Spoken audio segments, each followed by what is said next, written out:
Okay, so we're here with Paul Scurrell, correct? Yeah, Scurrell, nailed it. With Atomos, and what do you got going on here? I know we got some. We spoke at Cinegear. We had some camera to cloud stuff going on, but what else do we have at Adobe Max? So Adobe Max, we're focusing really here at the show on all our connected range of products, because obviously they can connect to many things using Atomos Cloud, but obviously one of the key things that we connect to at the moment is camera to cloud, Adobe Camera to Cloud by Frame.io.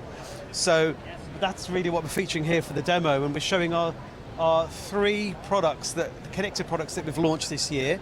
The Zato, the product, we've just announced to IBC actually, that will be camera to cloud enabled by the end of this year. And then we have the Ninja, which is which has the Atomos Connect module for the back. That's what he's got. Perfect. Yeah, so he's been begging about getting that thing since we see it in camera to cloud. Yeah. Yeah, that's great, and that's doing super well now with people using. So for people who don't know, can you explain what because a lot of people have a Ninja, so yeah. So what we did with the Ninja, we thought we wanted to include all of those people in new cloud workflows that have already got a Ninja. So we developed the module of all modules. It's an accessory that goes on the back of the Ninja in the expansion port where the battery goes. And that enables you then to connect to cloud services via Wi-Fi, via Ethernet, or a hotspot on your phone where you can Wi-Fi into your hotspot on the phone for data. And it gives you an SDI input, it gives you wireless timecode, which we call Airglu, all built into one module. And then you slap that on the back of the Ninja. That means you can then use that Ninja for all of the things that you used to use it for. Great waveform, monitoring, tools, lovely screen, but you're now connected to the cloud as well. So we can record on the Ninja 2 files, a hero file up to 4K 30, ProRes, DNX, and a proxy file, an H.265, which will be variable bitrate soon, HD30, so an H.265 file. So both of those files are recorded on the SSD, but the proxy can then go up into the cloud to Frame.io. Right, and so does that make it, because I know something that happens a lot is Adobe comes out with like, oh, this camera is now capable, this camera is now capable. Yeah. With the Ninja, does that mean that technically any camera is capable, or does that only work with certain cameras? No, literally any camera, because we're recording both files. We're recording the hero file and the proxy file. It's always going to match, so you can have any SDI camera, any HDMI camera. Brilliant. Because yeah, that's one of the reasons why we're using the C500 is because it's one of those early capable ones, and I don't own a Ninja. Yeah. So you've got that. You got, what was the first one you said? So there's the Zato Connect. The Zato. I've never heard of that. Yeah, so that's a product we launched. We launched that actually back in June. Okay. And it's a super capable streaming monitor recorder, same screen as the Ninja actually. And that connects to Atomos Cloud Studio as well. Great for streaming, bring in webcam inputs, webcam outputs. You can do picture-in-picture now on it. You can overlay graphics. So it's a complete tool for being able to stream directly from that device, from any HDMI device or webcam, with overlays and graphics straight to YouTube or to Twitch or whatever. Lovely. And that's the one that we've announced that will also be able to connect to camera to cloud by the end of the year. So basically, there's lots of workflows now. Obviously, we've talked about a proxy and a high-quality hero workflow where you relink the media later, which of course you can easily do on the Ninja and the Shogun Connect. With the Zato, that'd be slightly different because you'll be able to record a really high-quality H.265 HD file at high bit rate and get that immediately into the cloud whilst recording it locally on the SSD. Right. But there are loads of use cases where that is all you want. It's a super high-quality file. Yeah. You don't need to relink it back to a ProRes file or 4K ProRes file. It's basically what we're doing here. And we've talked about that before, but basically what we're doing here is we had it set to 5 megabits just for a little extra room. We had it set to 8 now. And for a YouTube interview like this, that is perfect. And it doesn't look glitchy at all. And that's using the Teradek system. But it's all the same thing with camera to cloud. So, but we're telling the Avid guy about how, and other people, honestly, that you guys have that system where the editor could watch the stream instead of having to rewatch the clip and wait. They can see it come in and then just start editing, right? Yeah, that's brilliant. Perfect. Yeah, and obviously the reason why we have, to make it super simple, we connect all of our devices to the Atomos Cloud Studio, to our own portal, and we keep that really simple because that means we can keep bringing out new hardware devices with all different capabilities. Some may or might not have a screen in the future. Some have a lot more inputs. They might have more UI, more physical buttons, and some may not.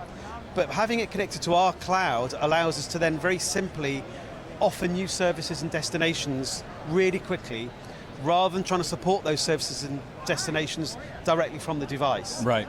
So that allows us to move really, really quickly and have a common platform that people can go to and really bring their products into and route them. Totally. To the right place. And that service is free to the end user, or is that a subscription thing? It's free at the moment. It's in a sort of a beta stage at the moment where you can connect a camera to cloud, you can stream to YouTube, Twitch, Facebook. That's free at the moment, and then we'll be very shortly rolling out various subscription packages starting at free, where you'll get a whole bunch of different services and features, including camera to cloud and streaming and lots of other really exciting new features that we're about to launch. Totally. For different price points for a subscription, cloud subscription. And so you kind of bring up something that I've thought about with your guys' products is obviously prosumer market. You've got that handled. What are you guys offering to the maybe higher end productions? Obviously, the camera to cloud stuff is for any product. Yep. Even a motion picture film. Motion picture film? What am I? 100 years old? But like a television show, motion picture. Yeah. Obviously, that's what it's built for. But what are some of you've got your what are those? The Shogun monitors, or what are the bigger ones? Yeah, well, Sumo. Yes, we cater really. You're right. A lot of our customers and users are based in the sort of prosumer professional range where you've got mirrorless cameras. Obviously, we've done a whole bunch of work with mirrorless cameras with ProRes RAW, for instance. But yeah, we do span all the way into cinema, episodic TV, and scripted workflows, because our products now, obviously with the Ninja and the Shogun, we have SDI inputs for SDI cameras. We have wireless timecode, which works across a whole multitude of cameras and products for bringing in separate audio for pro workflows. Well, and I think a lot of people too are doing a lot more independent multicam stuff. Yeah. So those timecode things are a godsend. Yeah, so we can do that automatically now with our new Airglu system, which is built into all the Connect products.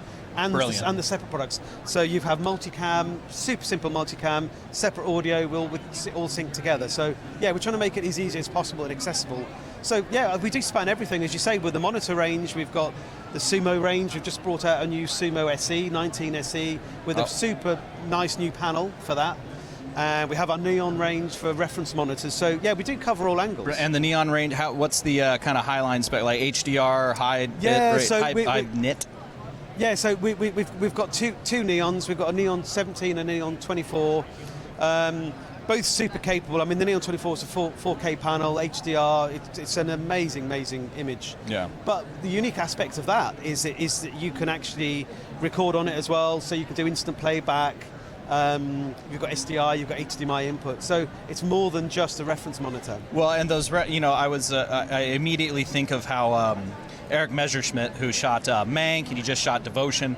He's talked about, especially working with Fincher, how he's stopped using his meters and stuff, and now is almost exclusively going off the monitor. Yeah. And there's the Canon ones, there's the Sony ones, there's your guys' ones, but more and more DPs are able to just go off the monitor, and now because these HDR monitors are showing your entire capture range versus using an SDR monitor, you don't know, maybe there is something in the highlights and the shadows that I'm just not seeing, Yeah. So it's really cool to see those come at a potentially more affordable price point as well. That's exactly what we've been doing all along, really quite disruptive in the market. And obviously we've been doing that with all of our products early days with HDR. We were really quite early with HDR and having the tools on our monitors to show people what it's going to look like, so there's no surprises later. That whole log workflow and being able to then apply LUTs and see how it's going to look. Yeah, totally.